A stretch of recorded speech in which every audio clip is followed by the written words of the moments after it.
Hello friends, இந்த வீடியோவில் என்ன பார்க்க போகிறோன்னா CA inter cost and management accounting MTP பேப்பரோட எம்சிக்யூ தான் பார்க்க போகிறோம். எம்டிபி இது எப்போ வந்ததுன்னா 1 ஆகஸ்ட் 2024 வந்தது. ஃபஸ்ட்டு எம்சிக்யூவோட பேட்டர்ன் என்னென்னு பார்த்துடலாம். எம்சிக்யூ பேட்டர்ன் ரீசெண்டாக எப்படி கேட்டுட்ருக்காங்கன்னா 2 கொஸ்டின் வந்து கேஸ் ஸ்டடி ரிலேட்டடாக இருக்கும். ஒரு கேஸ் பேஸ்டு கொஸ்டினாக இருக்கும். அதில் வந்து 5 கொஸ்டின் ஆன்சர் பண்ணுற மாதிரி இருக்கும். ஈச் கேஸ் ஸ்டடிலையும் 5 கொஸ்டின் ஆன்சர் பண்ணுற மாதிரி இருக்கும். ஒவ்வொன்றுக்கும் 2 மார்க். டோட்டலாக வந்து ஒரு கேஸ் ஸ்டடிக்கு வந்து 10 மார்க். அதேமாதிரி இன்னொரு கேஸ் ஸ்டடியும் அதை படிச்சுட்டு 5 கொஸ்டின் ஆன்சர் பண்ணுற மாதிரி இருக்கும். அந்த 5 கொஸ்டின் 5 × 2 10 மார்க்ஸாக இருக்கும். ரிமைனிங் 10 மார்க்ஸ் எப்படி கேட்டிருக்காங்கன்னா 5 இண்டிபெண்ட் கொஸ்டினாக இருக்கும். ஒரு கொஸ்டின் படிக்கிறீங்க, அதை அப்படியே ஆன்சர் பண்ணுற மாதிரி இருக்கும். ஒன்னோட ஒன்று வந்து ரிலேட் ஆகிட்டு இருக்கிற மாதிரி இருக்காது. ஸோ அது வந்து 5 கொஸ்டின் 5 × 2 வந்து 10 மார்க்ஸ். டோட்டலாக வந்து 30 மார்க்ஸ். நம்ம ஃபஸ்ட்டு எடுத்த உடனே கேஸ் ஸ்டடி பார்த்தோம்னா ஒரு ஃப்ளோ கிடைக்காது.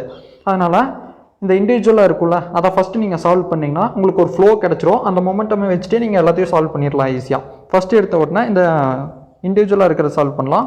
11th question, FMCG company has an annual demand of 50,000 units for its specific product whose setup cost per batch is 10,000 and carrying cost per unit per month is 1 rupees. What is the economic batch quantity? Economic batch quantity தான். நீங்கள் எடுத்த உடனே calculator எடுத்து ஈஸியாக போட்டுடலாம். எப்படின்னா formula தெரியும். 2 square root of 2 into annual demand into setup cost divided by carrying cost. அதனால் நீங்கள் கால்குலேட்டர் எடுத்துங்க. ஃபஸ்ட் எடுத்தோன்னே 2 into annual demand எவ்வளோனா 50,000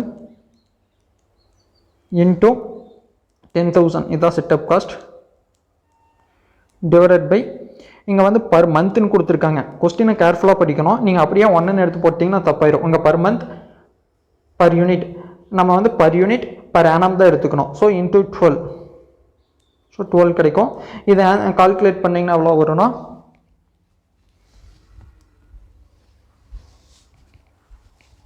மேலே இருக்கிறது மட்டும் கால்குலேட் பண்ணோம்னா 2 into 50,000 into 10,000 divided by 12 அப்படின்னு போட்டிங்கன்னா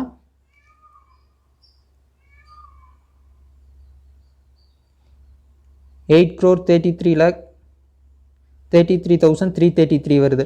அதை அப்படியே ஸ்கொயர் ரூட் பண்ணிங்கன்னா 9,128.709 அந்த மாதிரி வந்துட்டுருக்கு. ஸோ 9,128 என்னது ஆப்ஷனில் இருக்கான்னு பார்க்கலாம். 9,129 ரவுண்ட் ஆஃப் பண்ணி போட்டிருக்காங்க. இதுதான் 12th. A furniture company uses premium wood for sofa. Standard quantity of the premium wood per sofa is 5 square feet. அதுக்கப்புறம் ஸ்டாண்டர்ட் ப்ரைஸ் எவ்வளோனா premium wood is 10. Actual productions of the sofa is 10,000. அதுக்கப்புறம் premium wood actually used is ஆக்சுவலாக எவ்வளோ use பண்ணியிருக்குன்னா 5,300 square feet. நம்மளை என்ன கேட்டிருக்காங்க?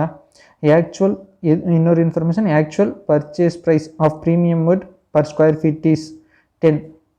நம்மளை என்ன கேட்டிருக்காங்கன்னா மெட்டீரியல் காஸ்ட் வேரியன்ஸ். காஸ்ட் வேரியன்ஸ்னால் ஸ்டாண்டர்டாக எவ்வளோ யூஸ் பண்ணோம், ஸ்டாண்டர்டாக எவ்வளோ காஸ்ட் ஆகும், ஆக்சுவலாக எவ்வளோ காஸ்ட் ஆகிருக்கு, அது ரெண்டுக்கு இருக்கக்கூடிய வேரியன்ஸ். ஆக்சுவலான காஸ்ட் வந்து அதிகமாக இருந்துச்சுன்னா அது வந்து அட்வர்ஸ். ஆக்சுவலான காஸ்ட் கம்மியாக இருந்துச்சுன்னா நம்மளுக்கு வந்து ஃபேவரபுள். ஸ்டாண்டர்டாக எவ்வளோ இருக்குன்னா 5 × 10 × 3,000, அதாவது 5 × 1,000.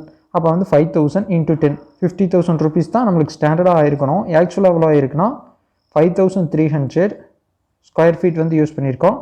எவ்வளோனா 10 per ஸ்கொயர் ஃபீட். அப்போ வந்து 53,000. இது வந்து ஸ்டாண்டர்ட்,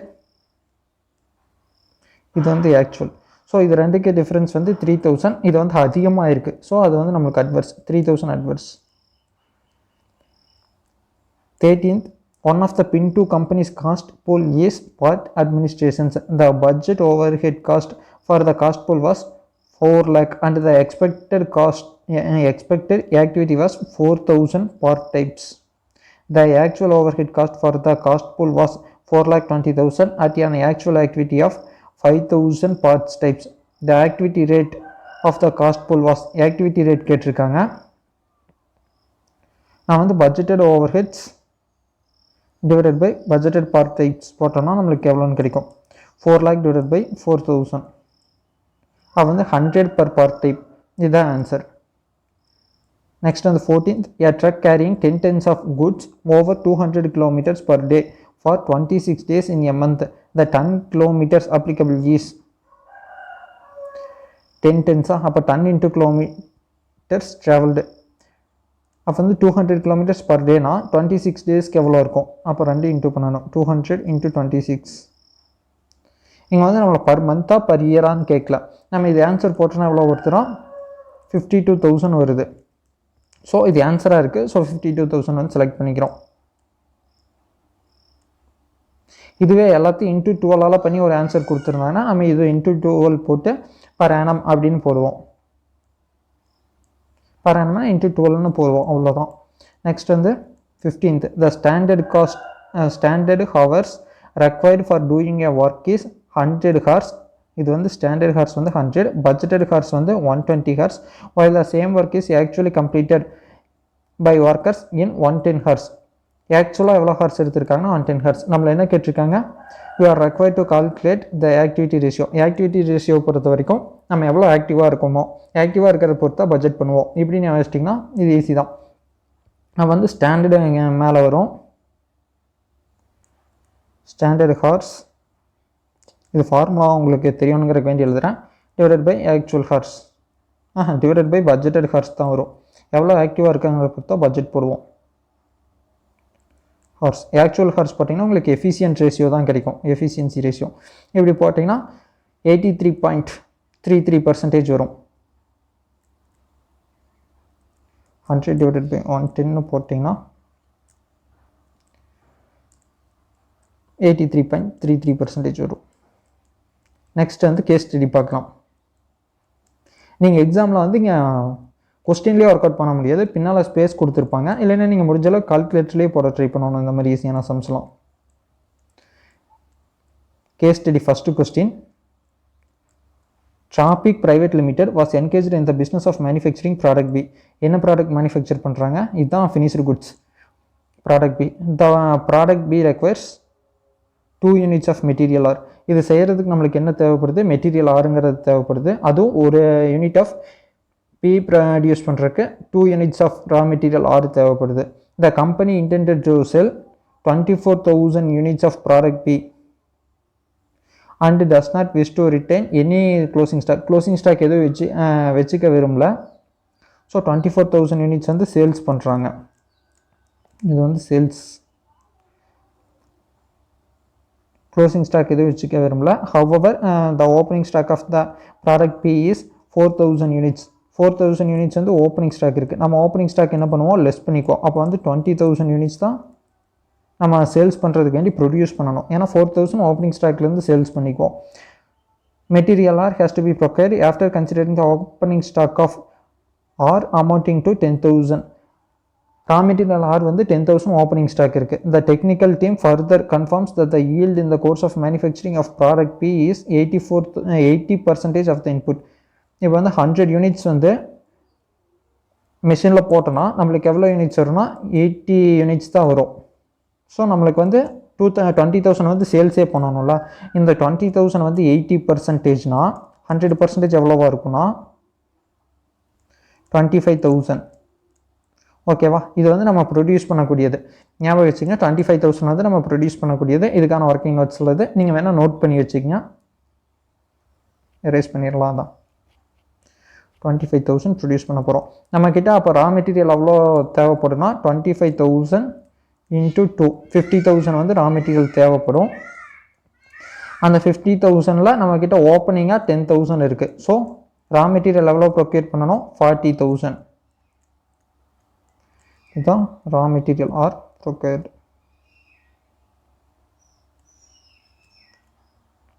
நெக்ஸ்ட் என்ன இன்ஃபர்மேஷன் கொடுத்துருக்காங்கன்னா, the company presents procures its annual requirement of material on a quarterly basis from its regular supplier, enjoying a discount of 2.5% on its invoice price of the material of 20 per unit. Okay, 20 per யூனிட்டில் இப்போ வந்து quarterly பேசிஸில் வாங்குறாங்க. அப்படின்னா வருஷத்துக்கு 4 தடவை வாங்குறாங்க. அப்படி வாங்குறதுனால அவரோட சப்ளையர் வந்து 2.5% டிஸ்கவுண்ட் கொடுக்குறாரு. அப்போ 20 இன்ட்டு 2.5%ன்னு போட்டிங்கன்னா 0.5 கிடைக்கும். 50 பைசா அவங்க வந்து டிஸ்கவுண்ட் கொடுக்குறாங்க. ஏன்னா இந்த மாதிரி ப்ராக்டிஸில் வாங்குறதுனால, வருஷத்துக்கு 4 தடவை வாங்குறதுனால கொஞ்சம் பல்காக வாங்குவாங்களா. Next, every time the company places orders for material R it incurs the 125. இது என்னென்னா ordering cost for each order of each of the order placed. Ordering cost எவ்வளோனா 25. The company also has taken a rented warehouse for storing material or and the annual cost of storage is 10 per unit. இது வந்து carrying cost 10. Store பண்ணுறது இது எல்லாமே carrying காஸ்ட்டில் தான் வரும். இது per annumனு இருக்குது. ஸோ எதுவும் பண்ண தேவையில்லை, அதை அப்படியே டைரெக்டாக எடுத்துக்கலாம். The company appointed Mr. T, a chartered accountant, to review the cost of the inventory and provide measures of improvement of the cost. After reviewing the material purchase and consumption pattern, Mr. T suggested the implementation of the Wilson's EOQ would be beneficial to the company. He emphasized that the change in the quality order would result in the reduction in the inventory cost. அவர் என்ன சொல்கிறாருன்னா, EOQ follow பண்ணுங்கள், அதனால் அப்படி பண்ணிங்கன்னா நீங்கள் inventory carrying காஸ்ட்டை வந்து கம்மி பண்ண முடியும் அப்படின்னு சொல்கிறாரு. இது தெரிஞ்சது தானே, EOQ வந்து ஃபாலோ பண்ணோன்னா காஸ்ட் வந்து கம்மியாகும் அப்படின்னு. அப்போ இதிலேருந்து நம்மளுக்கு என்ன புரியுதுன்னா, இது ப்ரொடக்ஷன்ஸ் ரிலேட்டடாக என்னமோ கேட்டிருக்காங்க, கீழே வந்து EOQ ரிலேட்டடாக என்னமோ கேட்க போகிறாங்க. அது போக என்ன கொடுத்துருக்காங்கன்னா, லேபர் காஸ்டிங் ரிலேட்டடாக கொடுத்துருக்காங்க. அதுக்கு முன்னால் இது ரிலேட்டடாக கேட்ட கொஸ்டின்ஸ்லாம் சால்வ் பண்ணிட்டு வந்துடலாம். The annual requirement of material are to meet the targeted sales of 24,000 units of product piece. Material are வந்து நம்மளுக்கு எவ்வளோ தேவைப்படுதுன்னு கேட்குறாங்க. நம்ம வந்து மேலே கால்குலேட் பண்ணி கண்டுபிடிச்சோம்ல, 20,000 யூனிட்ஸ் வந்து நம்மளுக்கு தேவை. ஃபினிஷ்டு குட்ஸாக நம்ம விற்கிறதுக்கு ப்ரொடியூஸ் பண்ணணும். அதுக்கு வந்து 80% தான் வெளியே வரும்னா எனக்கு 100% எவ்வளோ போடணும்னா 25,000 யூனிட்ஸ் வந்து எனக்கு ஃபினிஷ்டு குட்ஸாக வேணும். அந்த 25 யூனிட்ஸ்க்கு வந்து இன்ட்டு 2னா 50,000 வந்து எனக்கு ரா மெட்டீரியல்ஸ் வேணும். 50,000ல் என்கிட்ட 10,000 ஓப்பனிங் ஸ்டாக்காக இருக்குது, ரிமைனிங் வந்து 40,000. இதுதான் answer. Next, the ordering quantity as per the current inventory policy and the proposed Wilson economic order quantity of material order. Okay, இப்போ கரண்ட் பாலிசியில் வந்து ஒரு டைம் எவ்வளோ ஆர்டர் பண்ணுறோம், எக்கனாமிக் ஆர்டர் குவான்டிட்டியில் வந்து எவ்வளோ ஆர்டர் பண்ணணும் அப்படின்னு கேட்டிருக்காங்க. கரண்ட்டாக எவ்வளோ 40,000 யூனிட்ஸ் வேணுமா, 4 தடவை ஆர்டர் பண்ணுறேன். ஏன்னா குவார்டர்லினா 4 டைம் ஒரு வருஷத்துக்கு ஆர்டர் பண்ணணும்னு அர்த்தம். டிவைடட் பை 4, அப்போ வந்து 10,000. அப்போ வந்து இப்போ கரண்ட் பாலிசியில், கரண்ட் இன்வென்டரி பாலிசியில் வந்து 10,000 யூனிட்ஸ் பார்த்த உடனே ஏன்னு போட்டுற வேண்டியது தான். ஏன்னா வேறு எங்கேயுமே 10,000 இல்லை. இந்த மாதிரி சிம்பிளாக சீக்கிரம் போட கற்றுக்குங்க. நெக்ஸ்ட் வந்து அதே EOQவில் என்ன இருக்குன்னு கேட்குறாங்க, அதுவும் நான் சொல்லிடுறேன், கன்ஃபார்ம் பண்ணிக்கிங்க. அது எப்படி வரும்னா 2 × 40,000 × 125 வந்து ஆர்டரிங் காஸ்ட்டாக, டிவைடட் பை 10 வந்து கேரிங் காஸ்ட். கடைசியில் ஸ்கொயர் ரூட் பண்ணோன்னா 1000 வரும். அதான் 1000 யூனிட்ஸ் தான் EOQ.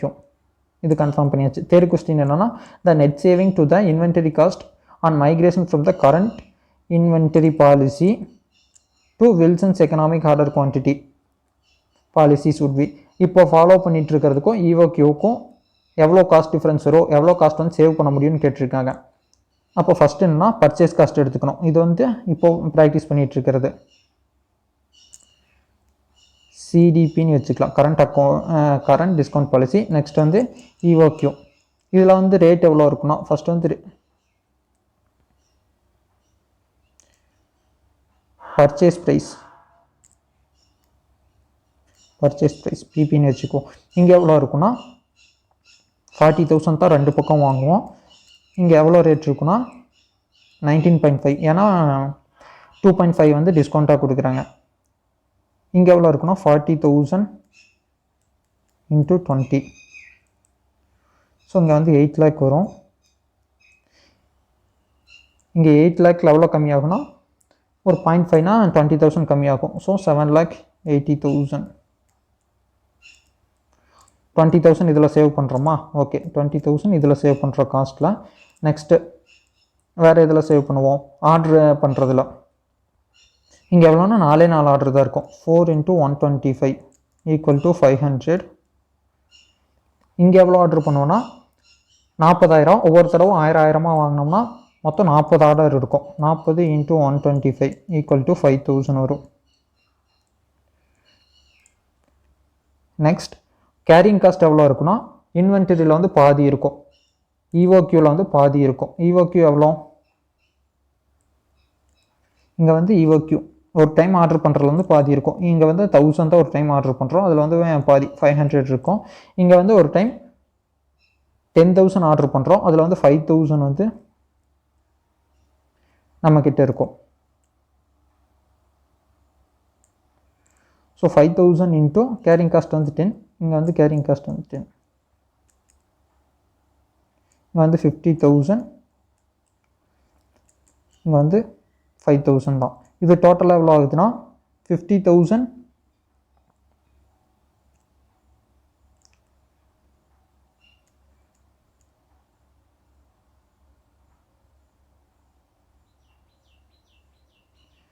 500 ஆகுது. இங்கே எவ்வளோனா 10,000 தான் ஆகுது.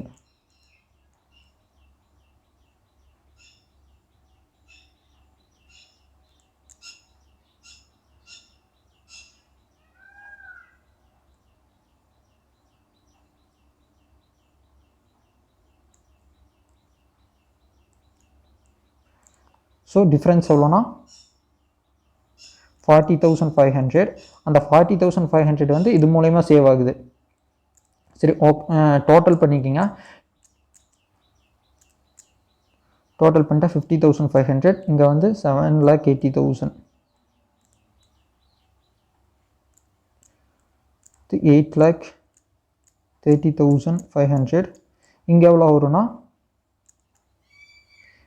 8 lakh plus 10,000, 8,10,000.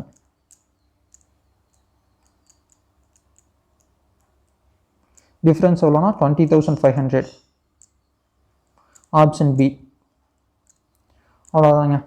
இங்கே 20,000 எதில் சேவ் ஆகுதுன்னா காஸ்ட் பொறுத்த வரைக்கும் கரண்ட் டிஸ்கவுண்ட் பாலிசியில் தான் சேவ் ஆகுது, ஏன்னா டிஸ்கவுண்ட் கொடுக்கறனால. ஆனால் இந்த கேரிங் பண்ணுற காஸ்ட் வந்து இதில் ரொம்ப அதிகமாக இருக்கிறனால ஓவராலாக பார்க்கும்போது ஈஓக்யூ வந்து பெட்டராக இருக்குது. நெக்ஸ்ட் வந்து கீழே இருக்கிற இன்ஃபர்மேஷன் படித்து மற்ற 2 கொஸ்டின் ஆன்சர் பண்ணலாம். ஏன்னா இதில் எது ரிலேட்டடாக கேட்டிருக்காங்கன்னா இன்சென்டிவ் பேயபிள் அது ரிலேட்டடாக கேட்டிருக்காங்க.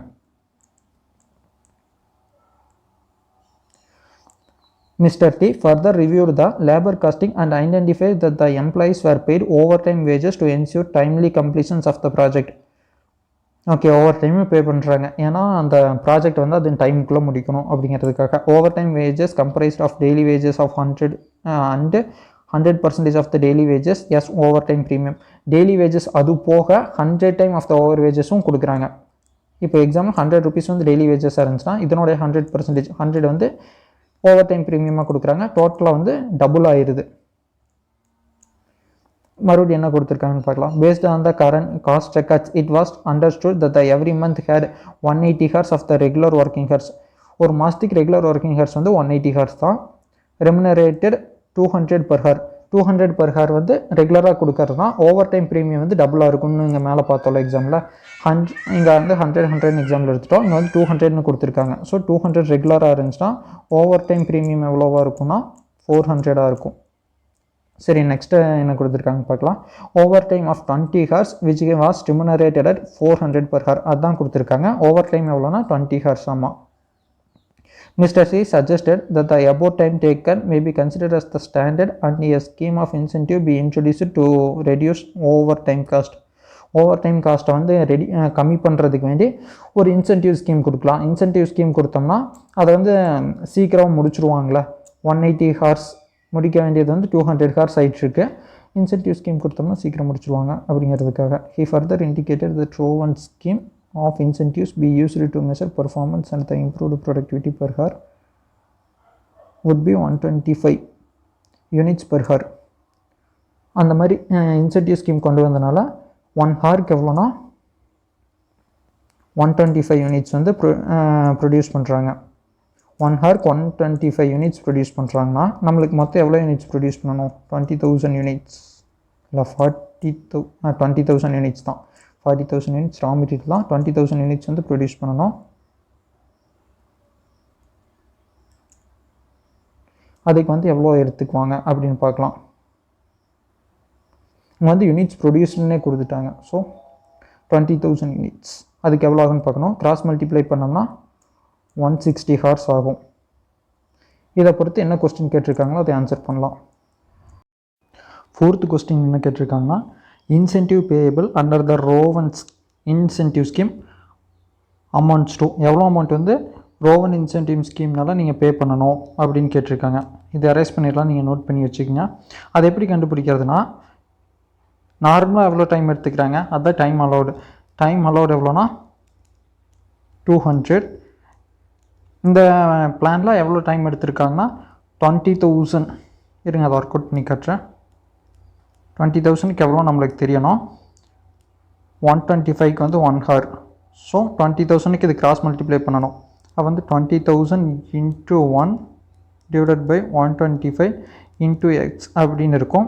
இந்த எக்ஸ் தான் நம்ம கண்டுபிடிக்க வேண்டியது. இது அந்த சைடு போகும்போது இங்கே எரேஸ் ஆயிரும். இது கால்குலேட் பண்ணணும் எவ்வளோ வரும்னா 20,000 divided by 125 x equal to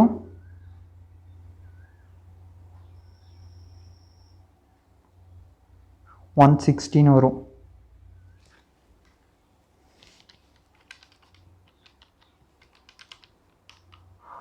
S, அப்போ வந்து டைம் டேக்கன் எவ்வளோனா 160. Time taken 160. அப்போ வந்து டைம் சேவ்டு எவ்வளோ இருக்குன்னா time saved equal to 40 hours. இப்போ ஃபார்முலாவாக போட்டோன்னா நம்ம இதில் பர்சன்டேஜ் கண்டுபிடிக்கிறதுக்கு என்ன பண்ணுவோம். ஹேல்ஸ்லி பிளானாக இருந்தால் 50% அப்படி எடுத்துக்கும். 50% ஆஃப் டைம் சேவ்டு. இங்கே என்ன பண்ணுவோம்னா டைம் அலௌடு டினாமினேட்டரில் வந்துடும். அதனால் time taken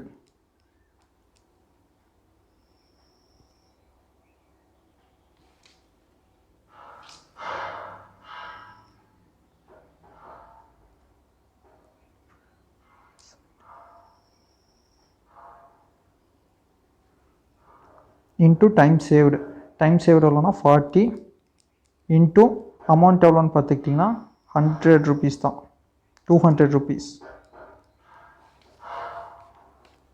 So 160 divided by 200 into 40 into 200 அப்படின்னு போட்டிங்கன்னா 6,400.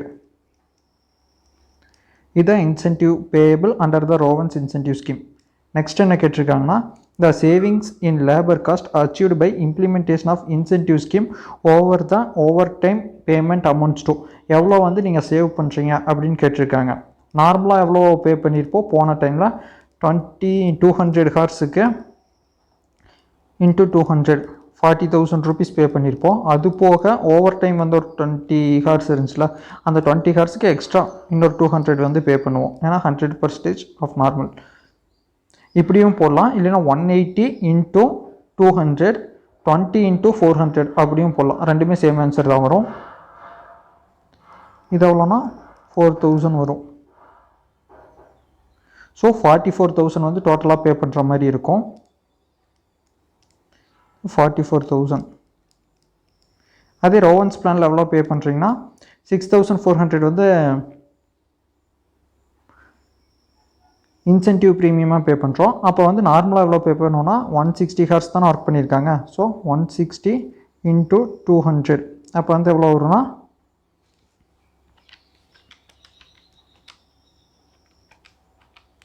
32,000 வரும். 32,000 ப்ளஸ் இன்சென்டிவ் பிளானில் எவ்வளோனா 6,400. 38,400 வருது. டோட்டலாக இது எவ்வளோனா 38,400. அந்த பிளானில் எவ்வளோ பே பண்ணியிருக்கேன்னா 44,000. ஸோ 44,000 மைனஸ் 38,400 அப்படின்னு போட்டிங்கன்னா உங்களுக்கு வந்து 5,600 வரும். 5,600 இதுதான் சேவ் பண்ணுறது.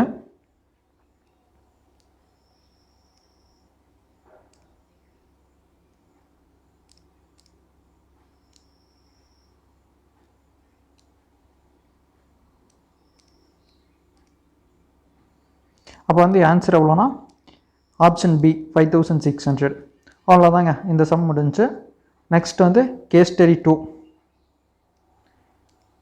XYZ Manufacturing Private Limited is the prominent company in the electrical appliance industry, known for producing in a diverse range of the high quality products. The company has built a reputation for reliability and innovations in the manufacturing of the household appliances, including fans, mixers, heaters. இதெல்லாமே manufacture பண்ணுறாங்க. XYZ Manufacturing Limited is decided to delivering product that meet the needs of its customers while adhering to the highest standards of the quality and the performance. இது வந்து சும்மா ஸ்டோரியாட்ட கொடுத்துருக்காங்க. Next வந்து the company operates a state of the art factory that is fully equipped with advanced machinery and technology to ensure efficient and consistent production. The factory operates 25 days a month. இதுவும் important. 25 days a month, running multiple shifts to meet the growing demands for its product. The company have spares capacity to additional orders. additional orderக்கும் இது capacity இருக்குது அப்படின்னு சொல்லியிருக்காங்க. இது இந்த ஸ்டோரியில் இதுவும் important தான். அடிஷ்னல் ஆர்டர்ஸ் கேட்டாங்கன்னா இவங்களால பண்ண முடியும். ஈச் ப்ராடக்ட் டைப் எதுனா fans, mixtures and heaters. Undergoes meticulous manufacturing process that includes assembling, quality testing and packaging.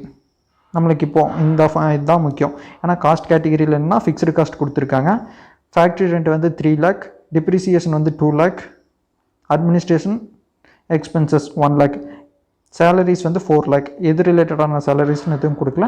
Fixed இதெல்லாம் 1 monthக்கு இவ்வளோ ருபீஸ் ஆகுது. டோட்டல் ஃபிக்ஸ்டு காஸ்ட் எவ்வளோனா 10 lakh. அது போக number of units produced per month எவ்வளோனா, நார்மலாக எவ்வளோ ப்ரொடியூஸ் பண்ணுவாங்கன்னா 10,000 யூனிட்ஸ் தான். Last month there was an additional special order of 2,000 units which resulted in higher production. Okay, இந்த 2,000 இதில் இன்க்ளூட் ஆகிருக்கா இன்க்ளூட் ஆகலையான்னு உங்களுக்கு தெரியாது, நம்மளுக்கும் தெரியாது. Number of units produced per month, ஒரு மந்த்துக்கு இது நார்மலாக ப்ரொடியூஸ் பண்ணுறதுன்னு அசியூம் பண்ணிக்கிறோம். ஸோ அந்த 2,000 ஆட் பண்ணிக்கிறோம். அப்போ இந்த மந்த் எவ்வளோ ப்ரொடியூஸ் பண்ணியிருப்பாங்கன்னா 12,000 units. Selling price per unit வந்து 1,500. வேறு என்ன இன்ஃபர்மேஷன் கொடுத்துருக்காங்கன்னா, ரா மெட்டீரியல்ஸ் இன்க்ளூட் எதெல்லாம் ரா மெட்டீரியலாக யூஸ் பண்ணுறேன்னா copper, plastic and other materials.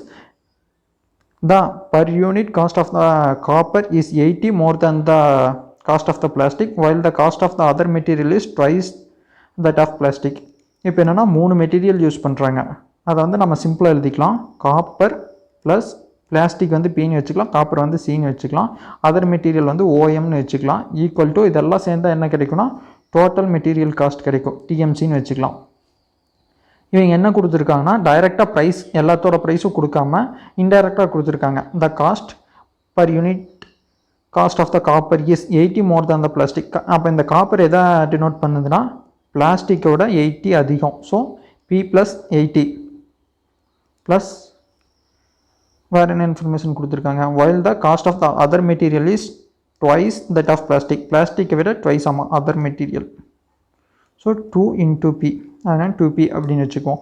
And தான் total raw material cost per unit is 210 more than the combined cost of the copper and plastic. Copper and பிளாஸ்டிக்கை விட 210 வந்து அதிகமாகமா. எதுனா டோட்டல் ரா மெட்டீரியல் காஸ்ட், அதாவது டோட்டல் மெட்டீரியல் காஸ்ட் அப்படின்னு என்ன வரும்னா 210 ப்ளஸ் எதை விட அதிகம்னா காப்பர் ப்ளஸ் பிளாஸ்டிக். காப்பருக்கு வந்து P ப்ளஸ் 80, பிளாஸ்டிக் வந்து P அப்படியே வச்சுக்குவோம். இங்கே வந்து அதை அப்படியே வச்சுக்கிறோம். இந்த ஈக்குவேஷனை சால்வ் பண்ணோன்னா நம்மளுக்கு பிளாஸ்டிக்கோட ரேட் தெரிஞ்சிடும். அந்த பிளாஸ்டிக் வந்து ஒவ்வொரு பக்கம் சப்ஸ்டியூட் பண்ணால் ஒவ்வொரு மெட்டீரியலோட தெரிஞ்சிடும். நம்மளுக்கு வந்து டோட்டல் மெட்டீரியல் காஸ்ட் தெரிஞ்சால் போதும். இப்போ சால்வ் பண்ணோம்னா இந்த சைடு இருக்கிறது 80யும் இந்த சைடு இருக்கிற 80யும் கேன்சல் ஆயிடும். ஏன்னா இங்கே இருக்கிற 80 இன்னொரு சைடு போகும்போது மைனஸ் ஆகும், ப்ளஸ் மைனஸ் வந்து கேன்சல் ஆகும். ஸோ ரெண்டு பக்கம் சேம் சைனில் இருந்துச்சுன்னா கேன்சல் பண்ணிக்கலாம். அதுக்கப்புறம் இதுவும் கேன்சல் ஆயிரும், இதுவும் கேன்சல் பண்ணிடலாம். அப்போ வந்து 2P ஈக்குவல் டு 210 இருக்கும். P equal to 210 divided by 2, அதாவது 105. இதான் பிளாஸ்டிக்கோட ரேட். இதை வந்து நம்மளுக்கு டோட்டல் மெட்டீரியல் காஸ்ட் தானே தேவை ஓவராலாக பார்க்கும்போது. So total material cost equal to 210 plus காப்பரோட ரேட்டா P வந்து இங்கே 105 ப்ளஸ் 80. நெக்ஸ்ட் வந்து பிளாஸ்டிக்கோட ரேட் தான் 105. இது எல்லாத்தையும் ஆட் பண்ணிங்கன்னா 500 வரும். 210 ப்ளஸ் 210 வந்து 420 ப்ளஸ் 80 வந்து 500. இதாங்க டோட்டல் மெட்டீரியல் காஸ்ட். மற்றது என்ன கொடுத்துருக்காங்கன்னு பார்க்கலாம். இது உங்களுக்கு செப்பரேட்டாக வேணால் கூட இதை அப்படியே சப்ஸ்டியூட் பண்ணிங்கன்னா பிளாஸ்டிக் வந்து 105, காப்பர் எவ்வளோவா இருக்குன்னா 105 ப்ளஸ் 80, அப்போ வந்து 185 இருக்கும். அப்போ வந்து நெக்ஸ்ட்டு அதர் மெட்டீரியல் எவ்வளோவா இருக்குன்னா 2 into P, அப்போ வந்து 2 into 105 210 இருக்கும்.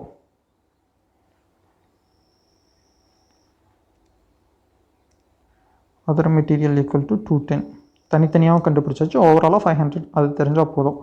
இந்த லேபர் எது கேட்டிருக்காங்கன்னு பார்த்து தனித்தனியாக எவ்வளோ ரேட்டுன்னு கேட்டிருந்தாங்கன்னா அது கேன்சல் பண்ணுற மாதிரி வச்சுக்கோங்க. The labour hour rate is 100 per hour. Okay, ஒரு மணி நேரத்துக்கு 100 ரூபாயாமா labour. The total labour hours used in the last month were 36,000 hours. போன மாதத்தில் எவ்வளோ ஹார்ஸ் யூஸ் பண்ணியிருக்காங்கன்னா 36,000 ஹார்ஸ். அப்போ வந்து டோட்டலாக எவ்வளோ காஸ்ட் ஆகிருக்குன்னா 36,000 into 100. அப்போ வந்து 36 lakh ஆகிருக்கும்.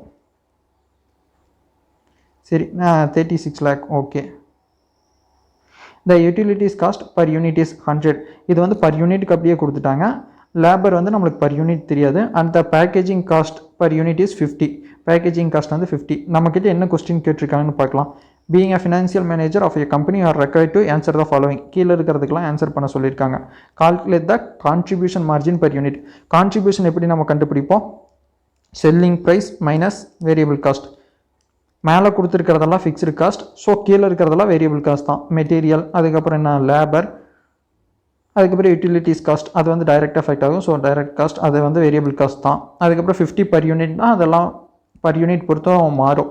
அதனால் வேரியபிள் காஸ்ட். ஸோ 36 lakh இருக்கா? இதை வந்து நம்ம எவ்வளோக்கு 12,000 யூனிட்ஸுக்கு. ஸோ பர் யூனிட்டுக்கு எவ்வளோங்கிறது கண்டுபிடிக்கணும். ஏன்னா லேபர் வந்து டைரக்ட், வேரியபிள் காஸ்ட் இது 300 வரும். இது கேன்சல் ஆயிரும். நெக்ஸ்ட் இதை அடிச்சிட்டிங்கன்னா 300. ஸோ நம்மளுக்கு வேரியபிள் காஸ்ட்லாம் தெரிஞ்சிருச்சு. மெட்டீரியல் வந்து 500, லேபர் வந்து 300, 800 ஆயிடுச்சு. ஸோ நம்ம இங்கே எழுதுகிறோம். மெட்டீரியல் எவ்வளோனா 500, லேபர் வந்து 300, யூட்டிலிட்டிஸ் எவ்வளோனா 100. அது போக இன்னொரு 50 இருந்துச்சு. அது என்னென்னா பேக்கேஜிங் காஸ்ட், அது ஒரு 50.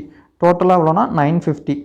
செல்லிங் ப்ரைஸ் எவ்வளோ 1500. So 1500 minus 950 equal to 550. இதுதான் இதுக்கான ஆன்சர். நெக்ஸ்ட் வந்து 7th, determine the break even point in sales revenue. Sales revenue வந்து பிரேக் ஈவன் பாயிண்ட் கேட்டிருக்காங்க. இதுக்கு வந்து நீங்கள் பிவி ரேஷியோ கண்டுபிடிச்சி கூட போடலாம்.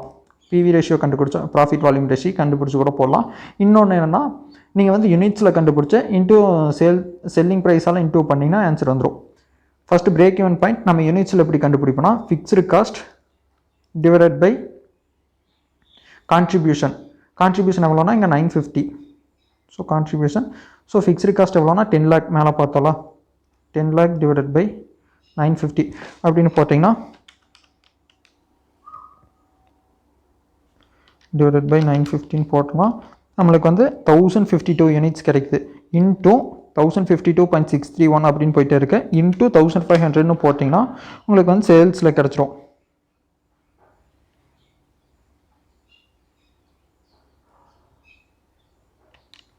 $10 lakh. 10 lakh divided by contribution margin எவ்வளோனா 950 to 1500.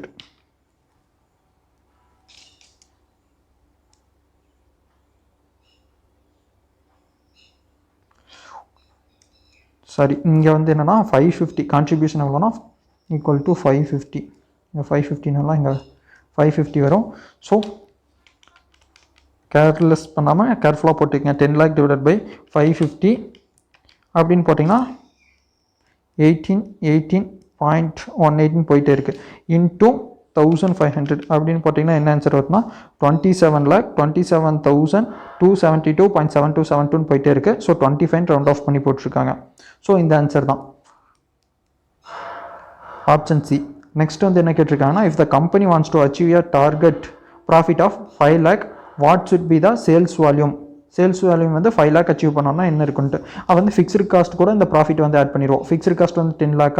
10 lakh plus 5 lakh divided by contribution margin. அப்போ வந்து எவ்வளோ யூனிட்ஸ்னு தெரிஞ்சிடும். ஸோ 15 lakh டிவைடட் பை 550 27.2727 போயிட்டே இருக்குது. So 2727 units 2727 units. Option B 15 lakh divided by 515 வரும். கால்குலேட் பண்ணிங்கன்னா 2727. நெக்ஸ்ட் என்ன கேட்டிருக்காங்கன்னா, what would be the impact on the break even point if the variable cost per unit increase by 10%. Variable cost வந்து 10% increase ஆகும். அப்போ வந்து 950லேருந்து plus 10%ன்னு போட்டிங்கன்னா வரும். இல்லைன்னா 950 into 110% அப்படின்னு போட்டிங்கனாலும் சேம் ஆன்சர் தான் கிடைக்கும். 950 ப்ளஸ் 10% எவ்வளோனா 1045 ஆகுது. 1045 ஆகும்போது 1500லேருந்து சேல்ஸ்லேருந்து வேரியபிள் காஸ்ட் 1045 பண்ணால் உங்களுக்கு கான்ட்ரிபியூஷன் எவ்வளோ கிடைக்குன்னா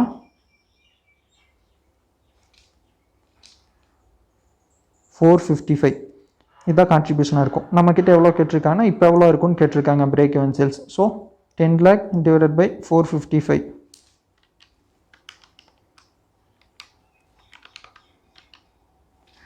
2197.80 வருது.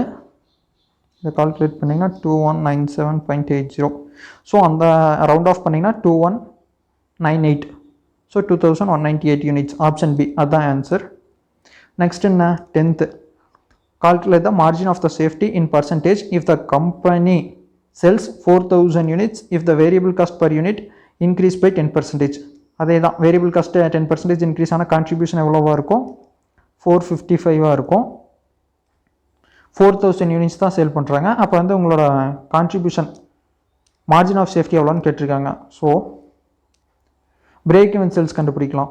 பிரேக் ஈவன் சேல்ஸ் கண்டுபிடிச்சி டோட்டல் யூனிட்ஸ்லேருந்து இந்த சேல்ஸ் 4000 யூனிட்ஸாக அதுலேருந்து லெஸ் பண்ணோம்னா மார்ஜின் யூனிட்ஸ் எவ்வளோன்னு தெரிஞ்சிடும். பர்சன்டேஜில் கண்டுபிடிக்கும் போது அது margin of safety divided by இந்த 4000 into 100ன்னு போட்டிங்கன்னா இது கிடச்சிரும். ஃபஸ்ட் வந்து பிரேக் ஈவன் சேல்ஸ் எப்படி கண்டுபிடிப்போம் 10 lakh டிவைடட் பை 455.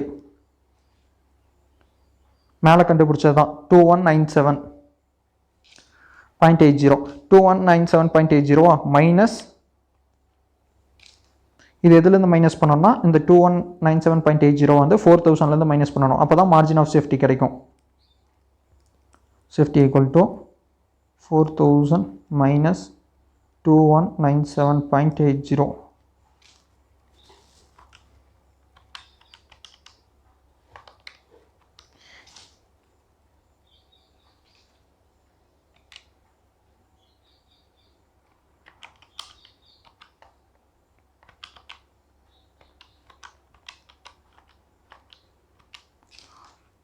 எவ்வளோ வருதுன்னா 1802.2 டிவைடட் பை நம்மளுக்கு பர்சன்டேஜில் வேணுங்களா. ஸோ டிவைடட் பை 4000 into 100ன்னு போட்டிங்கன்னா 45.05. ஆப்ஷன் சி இதுதான் இதனுடைய மார்ஜின் ஆஃப் சேஃப்டி பர்சன்டேஜ். ஏன்னா டோட்டல் யூனிட்ஸில் தான் பிரேக் ஈவன் சேல்ஸ் இருக்கும், மார்ஜின் ஆஃப் சேல்ஸ் இருக்கும். பிரேக் ஈவன் சேல்ஸை தாண்டினதுக்கப்புறம் மற்றது இருக்கிறது எல்லாமே மார்ஜின் ஆஃப் சேஃப்டி தான். அவ்வளோதாங்க 45.05%. அதான் இதோட எல்லா எம்சிக்யூவும் பார்த்தாச்சு. தேங்க்யூ.